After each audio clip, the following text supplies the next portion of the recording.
Assalamualaikum warahmatullahi wabarakatuh. Selamat malam pemirsa. Selamat datang dengan Dokter Sawit di kali ini. Pada kesempatan kali ini kami mendapatkan dua pertanyaan yang saling berkaitan, yaitu mengenai pembibitan kelapa sawit. Nah, jadi ini pertanyaan yang pertama dari Pak Dwi Edi. Nah, ini.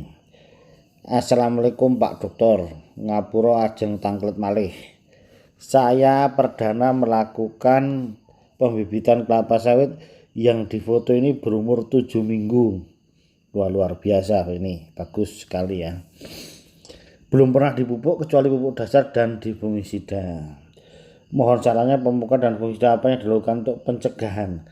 Mengingat tetangga saya bibitnya terkena bercak daun dan walang. Nah, jadi begini, ada 10 yang harus diperhatikan dalam merawat pembibitan kelapa sawit kita, yaitu selain penyiraman, pemupukan, pengendalian hama, kemudian penjarangan dan sebagainya, itu salah satu yang harus diamati, diperhatikan, itu adalah serangan penyakit atau hama ya. Ada kalau penyakitnya itu bercak daun yang sering dan hamanya belalang, walang. Tetapi konsep pengendaliannya bukan terus disemprot apa untuk pencegahan, bukan begitu. Yang penting adalah di PHT, pengendalian hama terpadu, monitoring, sensus. Waktu ada sedikit diperhatikan, kalau ada baru dikendalikan. Nah, jadi dari Pak Dwi Edi ini ya, ini berarti medianya bagus, ini belum dipupuk, sudah bagus. Jadi kalau pemupukan itu sudah ada tabelnya, di video-video yang lalu sudah kami sampaikan. Jadi ada waktunya, ada kapan memupuknya dan berapa gramnya, jenis pupuknya apa, di pembibitan sudah ada. Kalau pupuk ini harus terjadwal. Tetapi kalau untuk fungisida maupun insektisida bukan terjadwal, tetapi harus disensus. Kalau ada diperhatikan, baru dikendalikan. Begitu ya. Nah, jadi ini sudah bagus monitoringnya karena memperhatikan punyanya tetangganya yang mulai terkena bercak daun. Kalau terkena ya nanti perhatikan jawaban saya setelah ini. Karena pertanyaan berikutnya itu dari Pak Haryanto, yaitu berhubungan. Nah, jadi beliau mengirimkan videonya seperti ini, nanti lihat videonya ya. Ya. Jadi di videonya ini disiram, ini nampaknya secara sekilas ya hijau-hijau nggak masalah gitu. Tetapi kalau diperhatikan itu ada bercak-bercaknya. Nah, dan ini harus diperhatikan bahwa pembibitannya ini di dekat hutan atau hutan karet ini. Jadi masih rimbun sekali, artinya apa? Ini penyebab penyakit bercak daunnya itu di alam sangat banyak. Nah, ini yang harus diperhatikan. Kita lihat foto-fotonya. Jadi yang foto pertama ini nampak hijau ya secara keseluruhan. Wah, ini nggak masalah. Tapi kalau didetailkan itu banyak yang terkena penyakit bercak daun. Nah, ini mulai gambar foto-foto berikutnya. Nah, ini fotonya udah, yang ini jelas sekali bahwa di dalam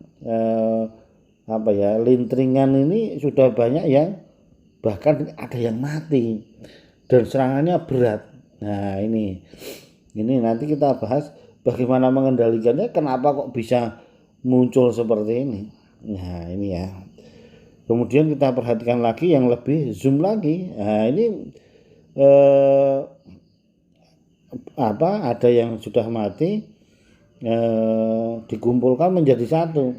Nah, sebetulnya tekniknya ini mengumpulkan yang sakit berat ini terlambat. Nah, ini saya bilang terlambat. Jadi dikumpulkan itu yang sudah terserang, tapi jangan yang sudah mau mati berat. Ini namanya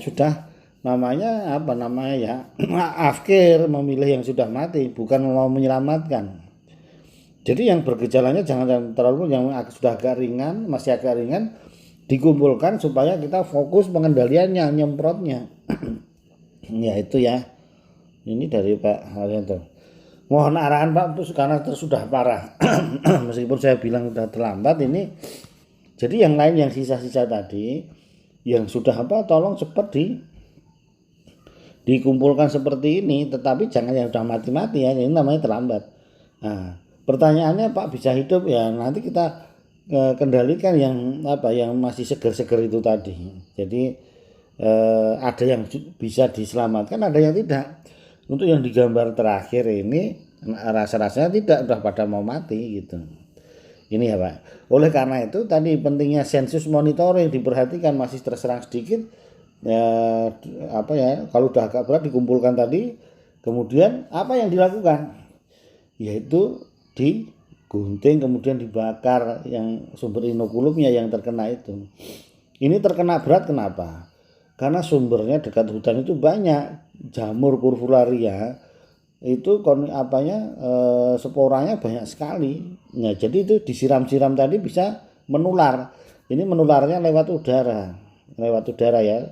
Lewat percikan air juga bisa. Ditambah lagi penyakit ini adalah kalau tanamannya lemah mudah terserang. Nah, itu apalagi kalau tidak disiram, itu menyebabkan lemah, tidak dipupuk lemah sehingga serangan menjadi berat. Nah, sekarang teknik pengendaliannya bagaimana? Ini yang sering saya laksanakan. Tadi dikumpulkan, kemudian digunting, kemudian disemprot seminggu sekali dengan menggunakan fungisida. Diganti-ganti menggunakan amistarto, menggunakan skor, menggunakan yang lain pun antrakol juga bisa diseling-seling. Jadi itu tekniknya. Jadi pencegahannya menyehatkan tanamannya dilakukan, disiram, dipupuk, dikumpulkan, digunting, buang, disanitasi, kemudian disemprot dengan menggunakan fungisida yang ganti-ganti. Mudah-mudahan ini bisa membantu mengatasi penyakit bercak daun ini. Jadi dari penanya nomor 1 dan nomor 2 tadi, kuncinya adalah pertama sensusnya harus bagus, dimonitoring, selalu ditengok-tengok, jangan sampai terlambat. Nah, kemudian berikutnya adalah teknik pengendaliannya. Kumpulkan, digunting, disemprot, tetapi jangan lupa juga perawatan pembibitannya itu sendiri.